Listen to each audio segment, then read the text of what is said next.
સોનગઢ તાલુકાના કપડબંધ ગામમાં ગત દિવસોમાં બનેલી ઘટનાને લઈ ગામજનો અને આદિવાસી સમાજમાં ભારે રોષ ફેલાયો છે। ગામમાં રહેતા ચંદ્રિકાબેન સુક્રિયાભાઈ કોંકણીએ ફરિયાદ કરી હતી, જ્યારે તેઓ પોતાની દીકરી સાથે ઘરે એકલા હતા તે સમયે બે અજાણ્યા ઈસમો તેમના ઘરે નશાની હાલતમાં ઘૂસી આવ્યા હતા। બીજી તરફ ફોરેસ્ટ વિભાગના કર્મચારીઓએ સોનગઢ પોલીસ સ્ટેશનમાં અરજી આપી હતી કે તેઓ લાકડા ચોરી કરનારાઓની તપાસ માટે ગામમાં ગયા હતા। આ બનાવને કારણે આદિવાસી સમાજની લાગણીઓને ઠેસ પહોંચી હતી। આદિવાસી આગેવાન યુસુફ ગામી તેમજ અન્ય આગેવાનો અને મોટી સંખ્યામાં ગામજનો સાથે મળી સોનગઢ મામલેદાર કચેરી ખાતે પહોંચ્યા હતા અને મામલેદારશ્રીને આવેદન આપ્યું હતું કે આ પ્રસંગે આદિવાસી આગેવાન યુસુફ ગામીતે જણાવ્યું હતું કે આવા બનાવ આદિવાસી સમાજ માટે દુઃખદ અને ચિંતાજનક છે।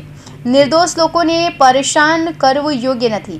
અમારી માંગ છે કે સમગ્ર મામલાની નિષ્પક્ષ તપાસ કરવામાં આવે અને સત્ય બહાર આવે। ભવિષ્યમાં આવી ઘટનાઓ ફરી ન બને તેની ખાતરી કરવામાં આવે।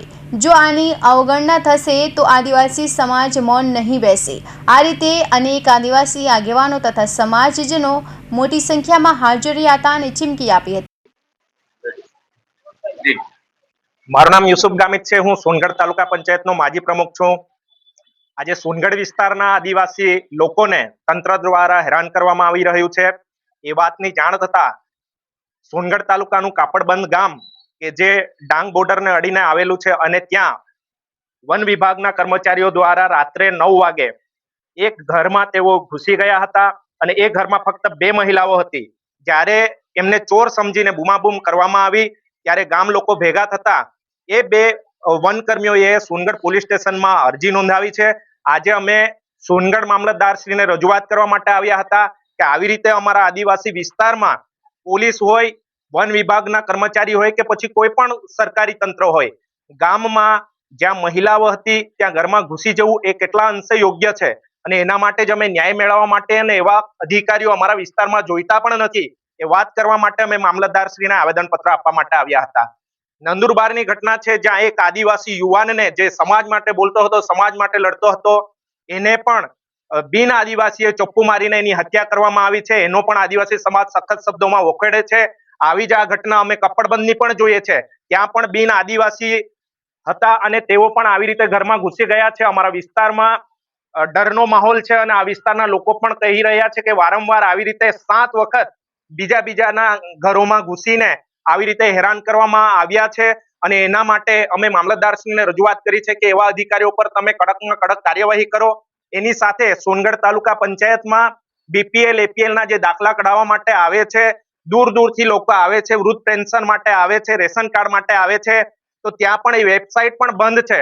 એ 40 દિવસથી વેબસાઇટ બંધ છે, એને પણ તાત્કાલિક ચાલુ કરવામાં આવે અને અમારા વિસ્તારના લોકોને પડતી અગવડતા, મુશ્કેલીઓનું નિરાકરણ તાત્કાલિક લાવવામાં આવે એ માટે રજૂઆત કરવા માટે આવ્યા હતા। બોરદા વિસ્તારમાં જે અમારા વિદ્યાર્થીઓ ભણવા માટે આવે છે, કોલેજે આવે છે, એમને પણ આવવા જવા માટેની ખૂબ જ તકલીફ પડે છે, તો બસની પણ અમે માંગણી માટે આવ્યા હતા અને અમે આ તંત્ર અને સરકારને એક જ વાત કહીએ છીએ કે આદિવાસી ભોળા નથી, આદિવાસી ભણી ગણીને જાગી ગયા છે। તમે અમને આદિવાસીઓને છેંછેડવાનું બંધ કરો। અમે પણ હવે બંધારણના હક અધિકાર માટે લડતા થયા છે, તો તમે આવી રીતે હેરાનગતિ ના કરો અને ખોટા કેસો કરીને તમે આદિવાસી સમાજના અવાજને દબાવવાની કોશિશ ના કરો। કપડબંધના કિસ્સામાં એવું જાણવા મળ્યું કે સામી ફરિયાદ કરી છે, એમાં ભણતા વિદ્યાર્થીઓ કે જે અત્યારે ભણીને પોલીસની તૈયારીઓ કરે છે એની પર કેસ કરવો કેટલું યોગ્ય? જાણી જોઈને આદિવાસી સમાજના વિદ્યાર્થીઓનું કેવી રીતે ભવિષ્ય ખતમ થાય એના માટે જ આ 5મી અનુસૂચિ વિસ્તાર છે અને આ વિસ્તારમાં આદિવાસી સિવાય બીજા કોઈ નોકરી પણ કરી શકે નહીં। બંધારણની વાત કરવામાં આવે પણ જાણી જોઈને આવા જે લોકોને સજા મળેલી હોય એવા જ અધિકારીઓને, એ પોલીસ વિભાગમાં હોય કે પછી આ જંગલ ખાતામાં હોય, જેમને સજા થઈ હોય એવા જ લોકોને અમારા વિસ્તારમાં મૂકવામાં આવે છે, જેથી કરીને જે વિદ્યાર્થીઓ ભણતા હોય, જે નોકરી લાગે એવું વિચારતા હોય, તેમની પણ ખોટું નામ લખીને એમની પણ નોકરી ન લાગે એના માટેના આ બધા ષડયંત્ર છે। ગઈકાલથી મીડિયામાં સમાચાર પ્રસિદ્ધ થયા બાદ વન વિભાગે કોઈ પણ પોતાના તરફથી ચોખવટો આપી નથી અને અત્યાર સુધી કોઈ અધિકારી આગળ નથી આવ્યા, એના માટે જ્યારે પોતાના જ કૌભાંડી હોય, પોતાના જ લોકો ભૂલ કરતા હોય તો પોતાની માને ડાકણ કોણ કહે, એવી રીતે અધિકારીઓ પણ એને સાવરવાની વાત કરે છે, પરંતુ આદિવાસી સમાજ હવે ચૂપ બેસવાનો નથી. આવા અધિકારીઓને શોધીને અમે અમારા વિસ્તારમાંથી કાઢી મૂકીશું. પોલીસનો શું આમાં રોલ રહ્યો છે આખી ઘટનામાં? અમે પણ ફરિયાદ આપી છે, એટલે હવે જોવાનું એ જ રહ્યું કે પોલીસ સચ્ચાઈ સાથે છે કે પછી વનકર્મી છે એમ કરીને જે સામે આદિવાસી ગરીબ લોકો છે એમને હેરાન કરે છે કે પછી સાચી કાર્યવાહી કરે છે, એ દિશામાં આદિવાસી સમાજની નજર રહેશે. આગળની રણનીતિ શું રહેશે?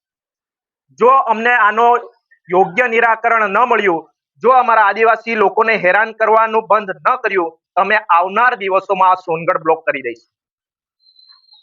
સાદિક પઠાણ સાથે મનીષ જ્ઞાનચંદાની હિન્દ ટીવી ન્યૂઝ તાપી.